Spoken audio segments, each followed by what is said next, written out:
किनारपट्टीने जोरदार हजेरी लावली आहे। अनेक भागांमध्ये पिकांचं प्रचंड नुकसान झालंय। दरम्यान हवामान विभागानं राज्यातील तब्बल 21 जिल्ह्यांना पावसाचा येलो अलर्ट जारी केलाय। आज विदर्भ आणि मराठवाड्यातील अनेक जिल्ह्यांमध्ये वादळी वाऱ्यासह पावसाची शक्यता आहे।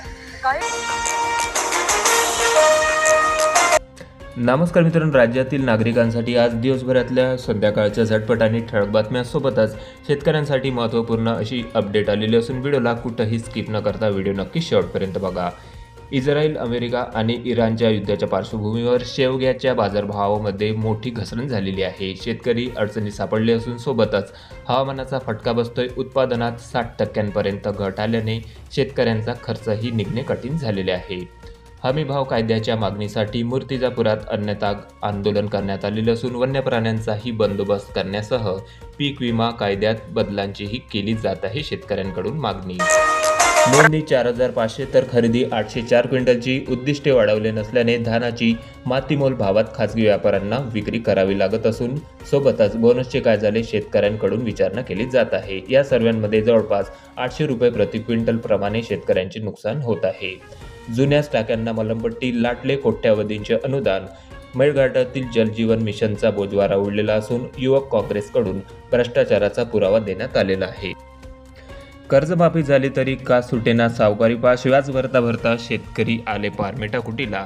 सोबतच मजुरीसाठी वाढलेला खर्च, बियाणे व खतांच्या दरात वाढ झालेली असून निसर्गाचा लहरीपणा यामुळे शासनाने कितीही योजना, सवलती आणि कर्जमाफी केली तरीही शेती आतबट्ट्याचीच झालेली आहे।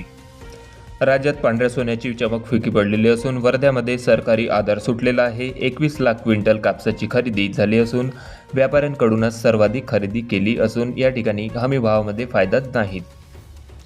राज्यात पांढऱ्या सोन्याची चमक फिकी पडली असून वर्ध्यात सरकारी आधार सुटलेला आहे। 21 लाख क्विंटलची कापसाची खरेदी झाली असून व्यापाऱ्यांकडून सर्वाधिक खरेदी केली गेलेली आहे। त्याचबरोबर या ठिकाणी 42,375 शेतकऱ्यांनी CCIच्या पोर्टलवर नोंदणी केलेली होती।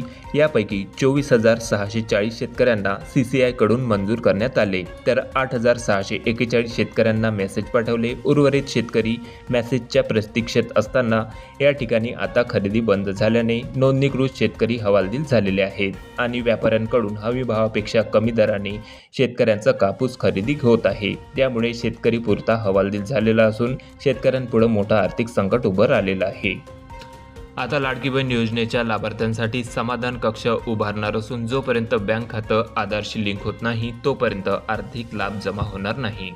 धाराशिव जिल्ह्यात 2441 हेक्टरवरील रब्बी पिकांचे मोठ्या प्रमाणात नुकसान झालेलं असून या ठिकाणी शासनाकडून पंचनामे सुरू झालेले आहेत। जवळपास 115 गावातील सर्वाधिक फळबागांचे नुकसान झाले असून शेतकऱ्यांकडून भरपाई देण्याची मागणी आता जोर धरू लागलेली आहे। तर या होत्या मित्रांनो आज दिवसभरातल्या शेतकऱ्यांसाठी झटपट आणि ठळक बातम्या। भेटूया मग नवीन व्हिडिओ सोबत, तोपर्यंत नमस्कार।